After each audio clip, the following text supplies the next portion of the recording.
भारतवर्ष में एक प्रतापी और दानी राजा राज्य करता था। वह नित्य गरीबों और ब्राह्मणों की सहायता करता था। ये बात उसकी रानी को अच्छी नहीं लगती थी। वह नहीं गरीबों को दान देती, नहीं भगवान का पूजन करती थी और राजा को भी दान देने से मना किया करती थी। एक दिन राजा शिकार खेलने वन को गए हुए थे, तो रानी महल में अकेली थी। उसी समय बृहस्पति देव साधु वेश में राजा के महल में भिक्षा के लिए गए और भिक्षा मांगी। रानी ने भिक्षा देने से इनकार किया और कहा, हे साधु महाराज, मैं तो दान पुण्य से तंग आ गई हूँ। मेरा पति सारा धन लुटाते रहते हैं। मेरी इच्छा है कि हमारा धन नष्ट हो जाए, फिर न रहेगा बांस न बजेगी बांसुरी। साधु ने कहा, देवी तुम तो बड़ी विचित्र हो। धन संतान तो सभी चाहते हैं, पुत्र और लक्ष्मी तो पापी के घर भी होने चाहिए। यदि तुम्हारे पास अधिक धन है तो भूखों को भोजन दो, प्यासों के लिए प्याऊ बनवाओ, मुसाफिरों के लिए धर्मशालाएं खुलवाओ। जो निर्धन अपनी कुंवारी कन्याओं का विवाह नहीं कर सकते उनका विवाह करा दो। ऐसे और कई काम हैं जिनके करने से तुम्हारा यश लोक परलोक में फैलेगा। परंतु रानी पर उपदेश का कोई प्रभाव न पड़ा। वह बोली, महाराज आप मुझे कुछ न समझाएं। मैं ऐसा धन नहीं चाहती जो हर जगह बांटती फिरूं। साधु ने उत्तर दिया, यदि तुम्हारी ऐसी इच्छा है तो तथास्तु। तुम ऐसा करना कि बृहस्पतिवार को घर लीपकर पीली टी से अपना सिर धोकर स्नान करना, टी चढ़ाकर कपड़े धोना। ऐसा करने से आपका सारा धन नष्ट हो जाएगा। इतना कहकर वह साधु महाराज वहां से आलोक हो गए। साधु के अनुसार कही बातों को पूरा करते हुए रानी को केवल 3 बृहस्पतिवार ही बीते थे कि उसकी समस्त धन संपत्ति नष्ट हो गई। भोजन के लिए राजा का परिवार तरसने लगा। तब एक दिन राजा ने रानी से बोला कि हे रानी, तुम यहीं रहो, मैं दूसरे देश को जाता हूँ, क्योंकि यहाँ पर सभी लोग मुझे जानते हैं, इसलिए मैं कोई छोटा कार्य नहीं कर सकता। ऐसा कहकर राजा परदेश चला गया। वहां वह जंगल से लकड़ी काटकर लाता और शहर में बेचता। इस तरह वह अपना जीवन व्यतीत करने लगा। इधर राजा के परदेश जाते ही रानी और दासी दुखी रहने लगी।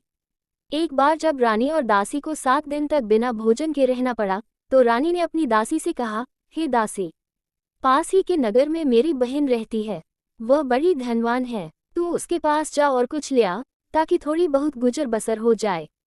दासी रानी की बहन के पास गई। उस दिन गुरुवार था और रानी की बहन उस समय बृहस्पतिवार व्रत की कथा सुन रही थी। दासी ने रानी की बहन को अपनी रानी का संदेश दिया, लेकिन रानी की बड़ी बहन ने कोई उत्तर नहीं दिया। जब दासी को रानी की बहन से कोई उत्तर नहीं मिला तो वह बहुत दुखी हुई और उसे क्रोध भी आया। दासी ने वापस आकर रानी को सारी बात बता दी। सुनकर रानी ने अपने भाग्य को कोसा। उधर रानी की बहन ने सोचा कि मेरी बहन की दासी आई थी, परंतु मैं उससे नहीं बोली, इससे वह बहुत दुखी हुई होगी। कथा सुनकर और पूजन समाप्त करके वह अपनी बहन के घर आए और कहने लगी, हे बहन, मैं बृहस्पतिवार का व्रत कर रही थी। तुम्हारी दासी मेरे घर आई थी, परंतु जब तक कथा होती है तब तक न तो उठते हैं और न ही बोलते हैं, इसलिए मैं नहीं बोली। कहो दासी क्यों गई थी? रानी बोली, बहन तुमसे क्या छिपाऊं, हमारे घर में खाने तक को अनाज नहीं था। ऐसा कहते कहते रानी की आंखें भर आई। उसने दासी समेत पिछले 7 दिनों से भूखे रहने तक की बात अपनी बहन को विस्तार पूर्वक सुना दी। रानी की बहन बोली, देखो बहन, भगवान बृहस्पति देव सबकी मनोकामना को पूर्ण करते हैं। देखो, शायद तुम्हारे घर में अनाज रखा हो। पहले तो रानी को विश्वास नहीं हुआ, पर बहन के आग्रह करने पर उसने अपनी दासी को अंदर भेजा तो उसे सचमुच अनाज से भरा एक घड़ा मिल गया। ये देखकर दासी को बड़ी हैरानी हुई। दासी रानी से कहने लगी, हे रानी, जब हमको भोजन नहीं मिलता तो हम व्रत ही तो करते हैं, इसलिए क्यों न इनसे व्रत और कथा की विधि पूछ ली जाए, ताकि हम भी व्रत कर सकें। तब रानी ने अपनी बहन से बृहस्पतिवार व्रत के बारे में पूछा। उसकी बहन ने बताया, बृहस्पतिवार के व्रत में चने की दाल और मुनक्का से विष्णु भगवान का केले की जड़ में पूजन करें तथा दीपक जलाएं, व्रत कथा सुने और पीला भोजन ही करें। इससे बृहस्पति देव प्रसन्न होते हैं। व्रत और पूजन विधि बताकर रानी की बहन अपने घर को लौट गई। 7 दिन के बाद जब गुरुवार आया तो रानी और दासी ने व्रत रखा।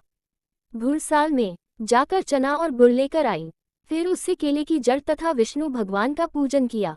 आप पीला भोजन कहाँ से आए, इस बात को लेकर दोनों बहुत दुखी थे। चूंकि उन्होंने व्रत रखा था, इसलिए बृहस्पति देव उनसे प्रसन्न थे। इसलिए वे एक साधारण व्यक्ति का रूप धारण कर 2 थालों में सुंदर पीला भोजन दासी को दे गए। भोजन पाकर दासी प्रसन्न हुई और फिर रानी के साथ मिलकर भोजन ग्रहण किया। उसके बाद वे सभी गुरुवार को व्रत और पूजन करने लगी।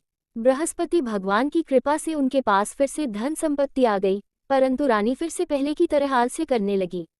तब दासी बोली, देखो रानी, तुम पहले भी इस प्रकार आलस्य करती थी, तुम्हें धन रखने में कष्ट होता था, इस कारण सभी धन नष्ट हो गया, और अब जब भगवान बृहस्पति की कृपा से धन मिला है तो तुम्हें फिर से आलस्य होता है। रानी को समझाते हुए दासी कहती है कि बड़ी मुसीबतों के बाद हमने ये धन पाया है, इसलिए हमें दान पुण्य करना चाहिए, भूखे मनुष्यों को भोजन कराना चाहिए और धन को शुभ कार्यों में खर्च करना चाहिए, जिससे तुम्हारे कुल का यश बढ़ेगा, स्वर्ग की प्राप्ति होगी और पितृ प्रसन्न होंगे। दासी की बात मानकर रानी अपना धन शुभ कार्यों में खर्च करने लगी, जिससे पूरे नगर में उसका यश फैलने लगा।